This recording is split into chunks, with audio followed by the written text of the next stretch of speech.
So, God brought Joseph through his testings of how he handled his brothers and how he was not willing to compromise, and elevated him to authority and gave him the prophetic. This is what you're going to be. So once he was given the prophetic, he had to go through the process to reach his purpose. The purpose is so high that the process is so stringent. He is supposed to become a world ruler. The purpose being so high, the process will be stringent. To rule the world, you should learn and be trained.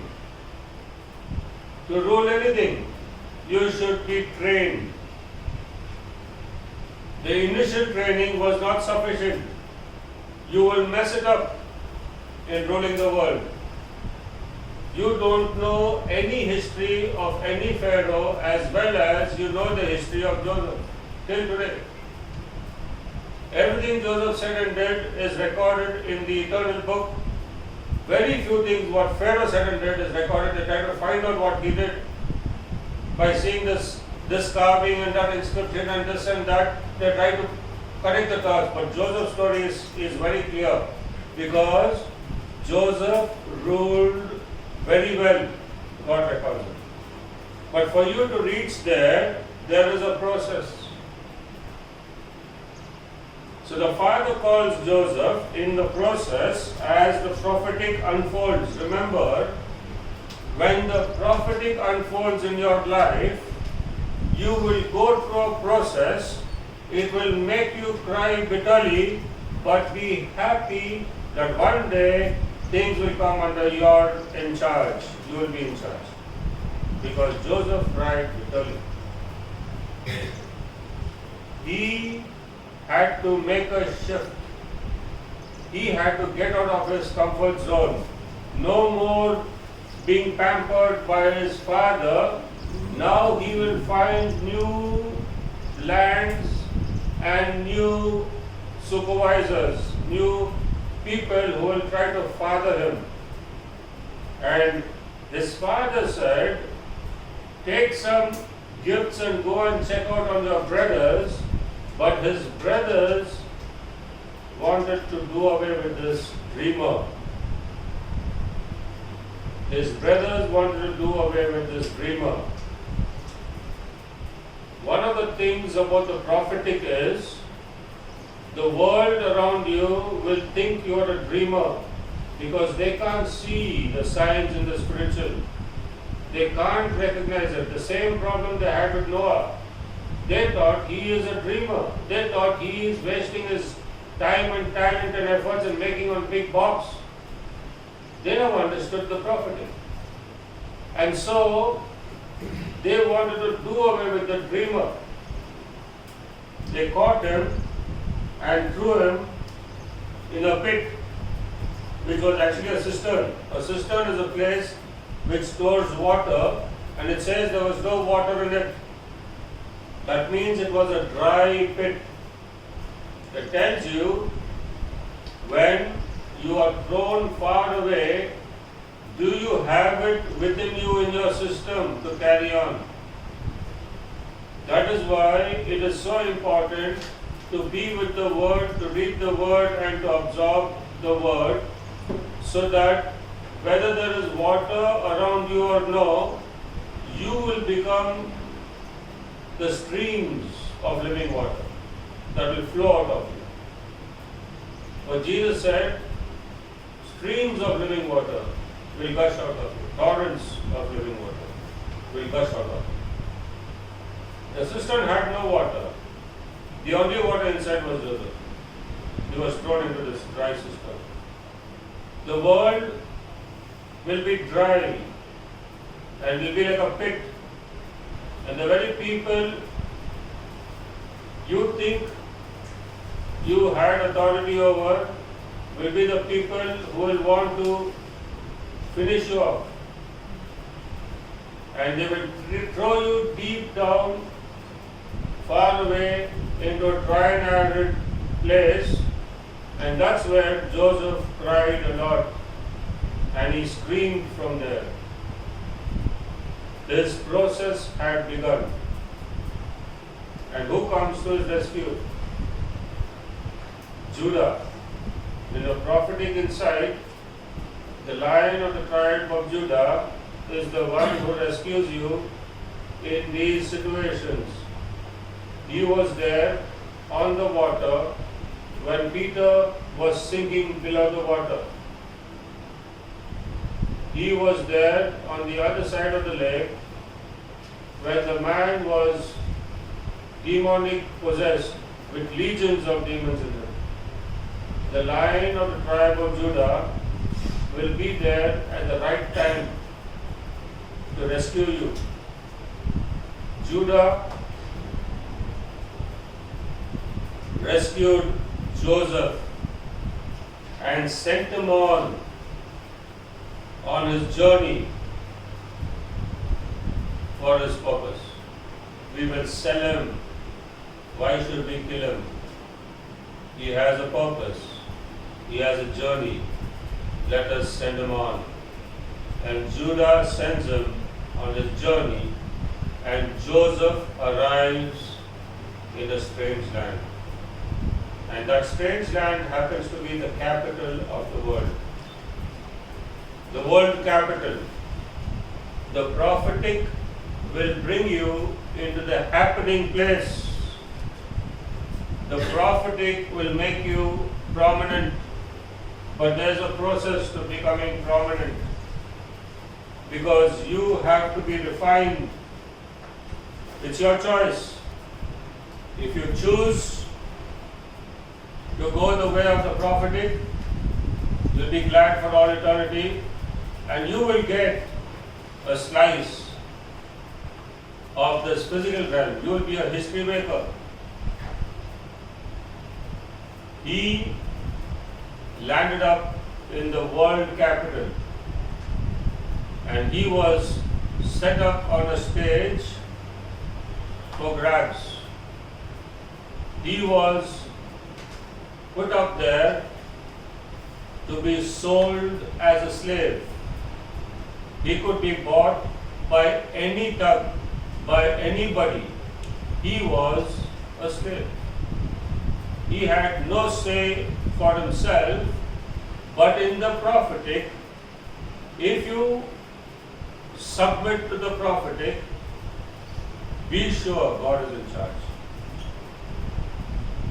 Out of nowhere, out of all the hundreds of thousands of people who could have bought him, Mr. Potty appears. He is the one who invented the potty. I'm just joking. His name is Potiphar.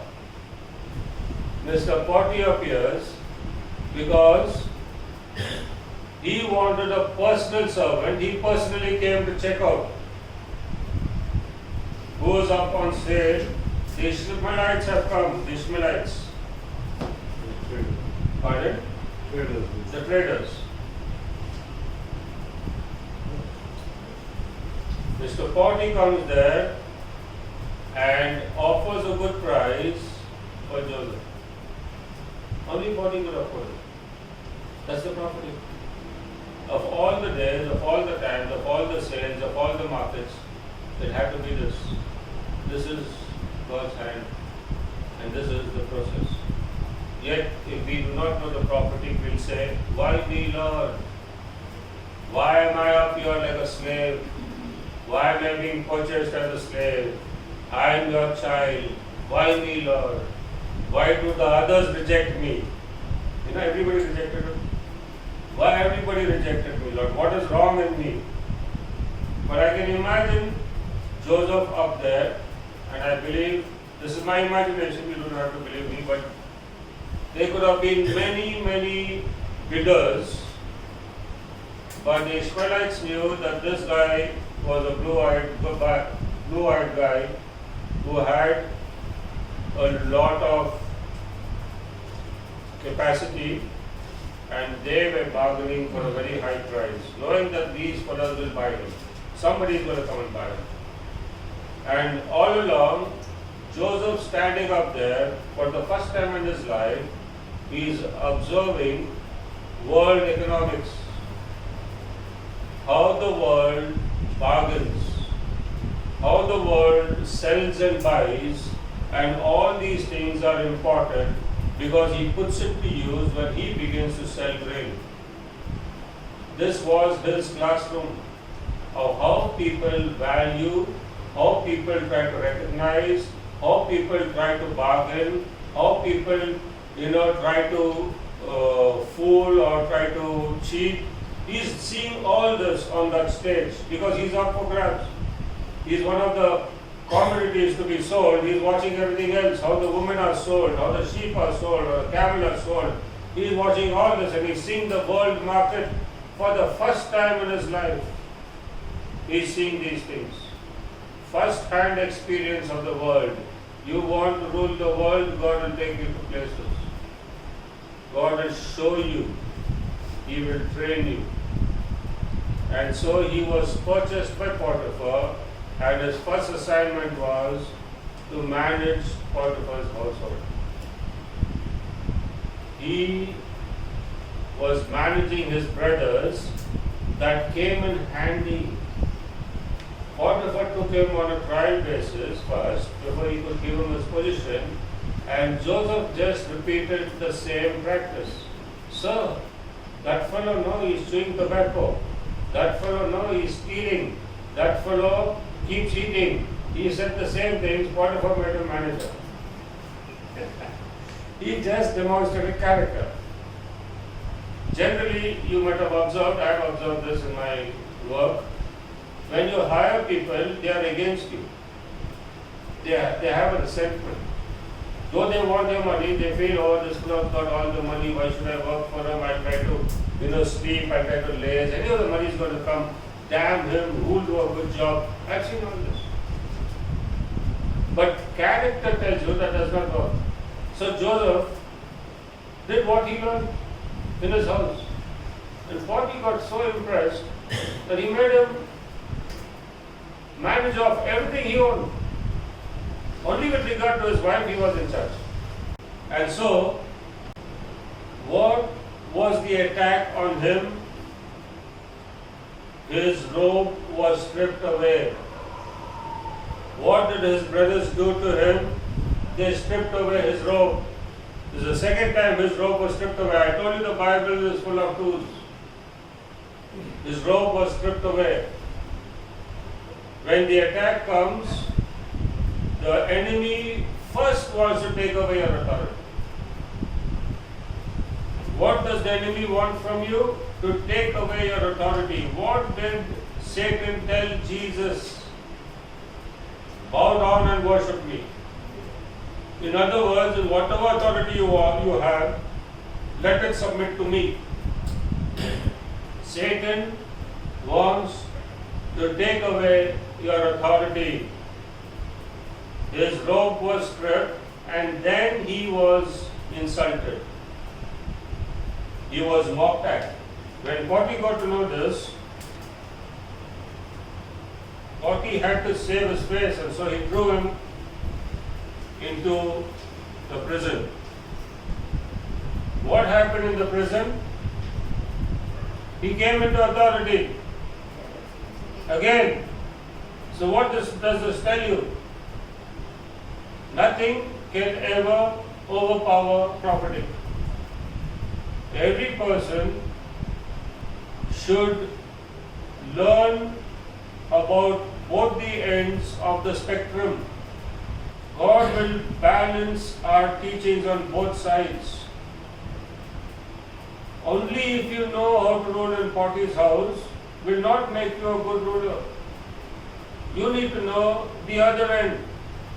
And hence he went to the prison. She went through all the experiences. This is the best education you could get. For you to become world ruler, be willing to submit to the prophetic. Don't say why they're doing this to me, why they rejected me, why Potti never listened to me, I have not lied, still I have come to the prison. Where are you, God? Don't say such things. Be happy. It's a learning experience. One thing you will notice about Joseph, he enjoyed everything he did. When he was in the prison, he sharpened his prophetic. He began to interpret dreams. Amazing interpretations. Now that tells you,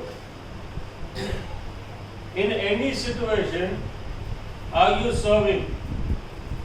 In any situation, are you living out your calling?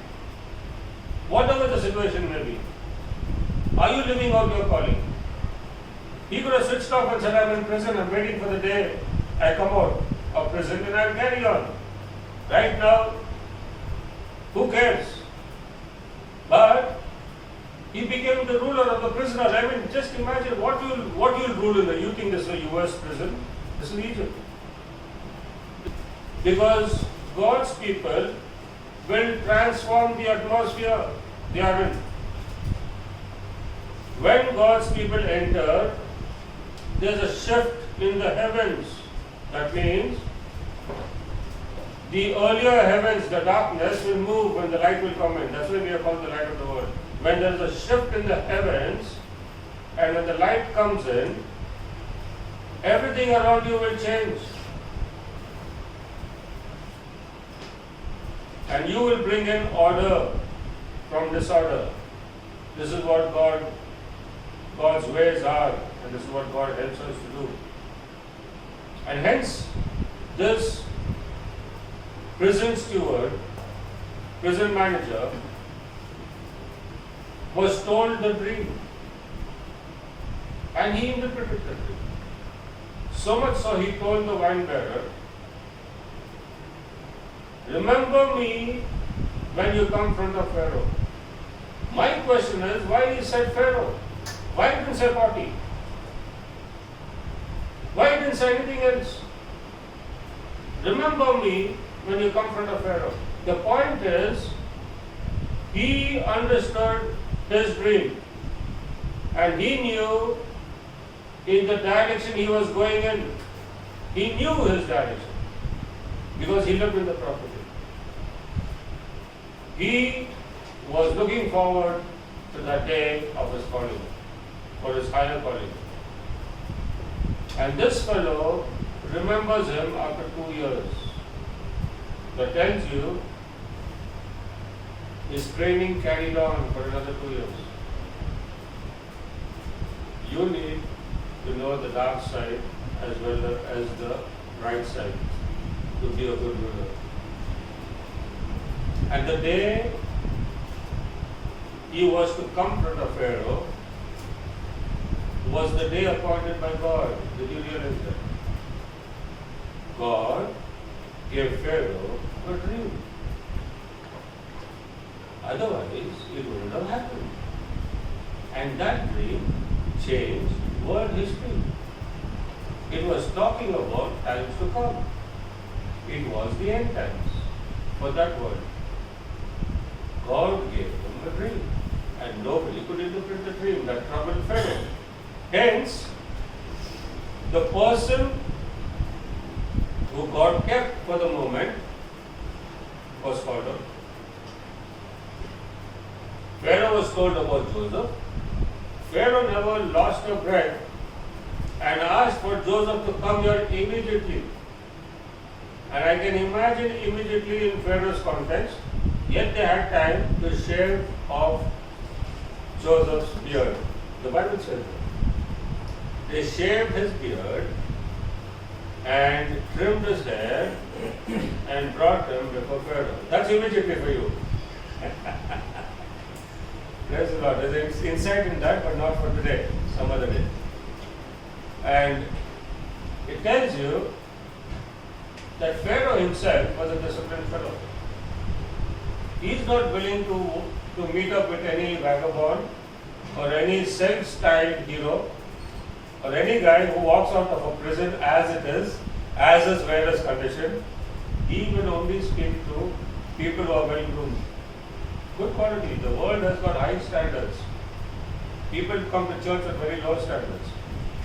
Short pants, rubber chappal. On Sunday they will not shave. Sunday, but come to church. But the world, very high standards. Teaches you a lot. Discipline, character. When he came in front of Pharaoh, he interpreted Pharaoh's dream with ease. This is what he was designed for. This is what his calling was. And is there. With ease. He gave Pharaoh's interpretation and the solution to the problem.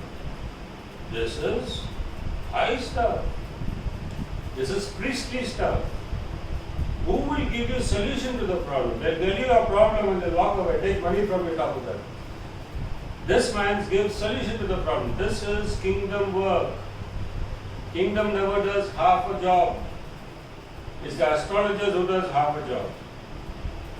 Kingdom will give you the whole job, will give you the whole report and the answer for it.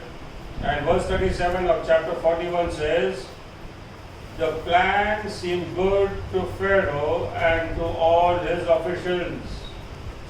Joseph's plan seemed good because the interpretation shook them, but the solution revived them. What is it? There is a solution now. The plan is good. Now Pharaoh is a very wise man. It tells you. You cannot reach up the ladder in the world if you are not capable. You see any world leader, very capable. You cannot reach up the others. You cannot climb up the ladder. There are a lot of trials and testings there. What Pharaoh does is, verse 38, so Pharaoh asked them, can we find anyone like this man, one in whom is the Spirit of God? Pharaoh recognizes the prophetic. Is there anybody else who has the Spirit of God? Pharaoh understands the quality is special, it's different, because they tried everybody else. Remember, in Moses' time, they could make a snake out of a stick. So these guys were no less in the spiritual, but he could tell the difference. This fellow has the Spirit of God in him. So, verse 39, then Pharaoh said to Joseph, since God has made all this known to you, there is no one so discerning and wise as you. You shall be in charge of my palace, and all my people are to submit to your orders. Only with regard to the throne will I be greater than you. He is repeating what his words. Joseph passed his testings, and his progress from Potti to prison to palace has become complete. And now he is in charge of everything that Pharaoh owns and has, except with regard to the throne. That tells you something. God's people never occupy worldly thrones.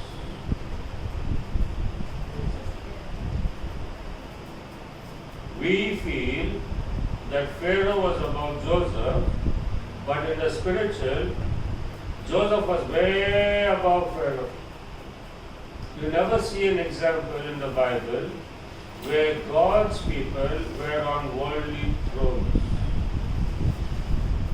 God's people will always be on heavenly thrones, on heavenly places,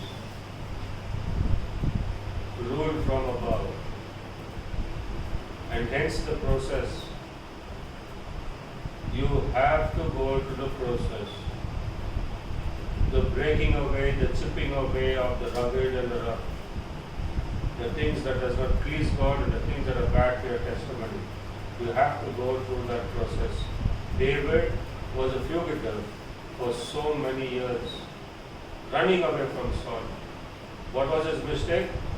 What was his mistake? His only mistake was he was anointed. That's all. The only thing that you could hold against David was that he was anointed by Samuel. And he became a fugitive. The moment you come into your purpose, immediately you will get into your process. In other words, let me rephrase this. The moment you understand your purpose, your process begins to bring you into your purpose. David understood his purpose, his process began.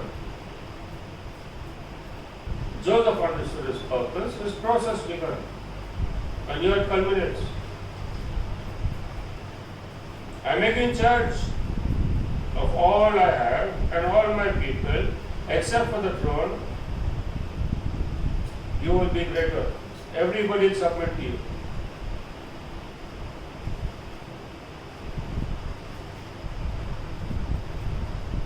Verse 41.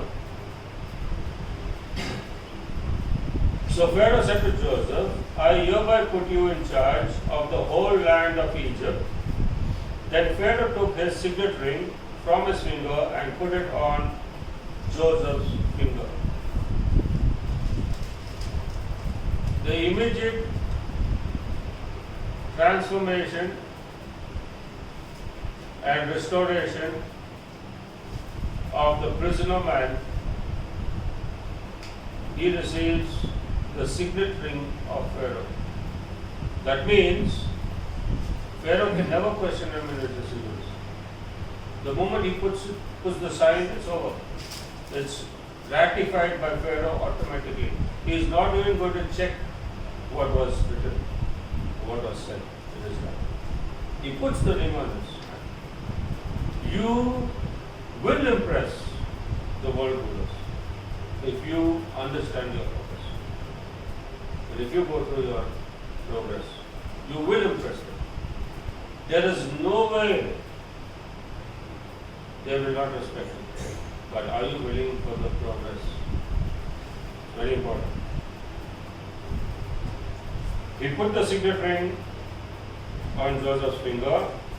He dressed him in robes of fine linen. Joseph got back his robes. It does not say robe, it says robes. The robes, his father's and Potiphar's, that were lost, he got it back together with Pharaoh's. He was brought back into a higher position to accomplish his purpose. He could have been wiped off the board any time in this journey, and nobody would have ever known. Because his father already believed he died. His brothers hoped he died. His brothers hoped that he will never rise again. He hoped that he is lost for good. If he had to die, nobody would have cared. Potiphar could have put him to the gallows, could have put him to the sword. Potiphar puts him in the prison. Even after the accusation was so high by his wife. That's because he never ever trusted her. So he never took her word for real. She didn't give him that kind of punishment. He's a slave. Why give him any respect? He's a slave. But the purpose is very important. God has purpose in his mind for you. And he will see you through. In the prison, he could have got diseases and died. Verse 43, he had him ride in a chariot. So Pharaoh got him the gold-plated Ferrari and got him the citadel, the best that was available. And his second in command, as his second in command, and men shouted before him, make way. The there were men in front of him who was like, get out of the way. This is Pharaoh's man who is coming in. Thus he made him in charge of the whole land of Egypt. And hence he became the ruler, the most powerful man of the known world, of the 10 known world. Joseph becomes the most powerful man. He has a significant. What a transformation. Now, if he did not have this training, he would have said, sir, please, not me. I cannot do it. Wouldn't anybody say that? No, I don't even know the language. No, I can't. What can I do? No. Willingly do it. That's the process. In all these years, he learned the language, he mastered everything, he knew to read and write, their language, their say, their lingo, their talk, their idea, their everything. He knew how to rule them. If he can rule in Potiphar's house and in the prison, he knew how to palace is nothing now. There's so much of help there. He just said, wonderful. Come into your purpose and enjoy it. It's so important. Don't let the physical weigh you down. Pharaoh said to Joseph, I am Pharaoh, but without your word, no one will lift hand or foot in all Egypt. What a thing to say. I may be Pharaoh, but you are in complete charge. Without your word, nobody will raise hand or foot in all of Egypt. I give you this power. So, none of the opposition will say, oh, we just take the Pharaoh. Nothing doing. Nothing doing. Joseph said it is done. Nobody can even debate with them, argue with them, even suggest anything to them. What you said, they will not have a say after it. What a high privilege, but what a high responsibility. Yeah? It's a high responsibility for a man from a strange land. For a man who was sold as a slave. There is nothing impossible by God. He can make the impossible possible. He is the God of the impossible. There is nothing impossible there. Provided you are in your purpose. He has his eyes on it. It's about His will for you.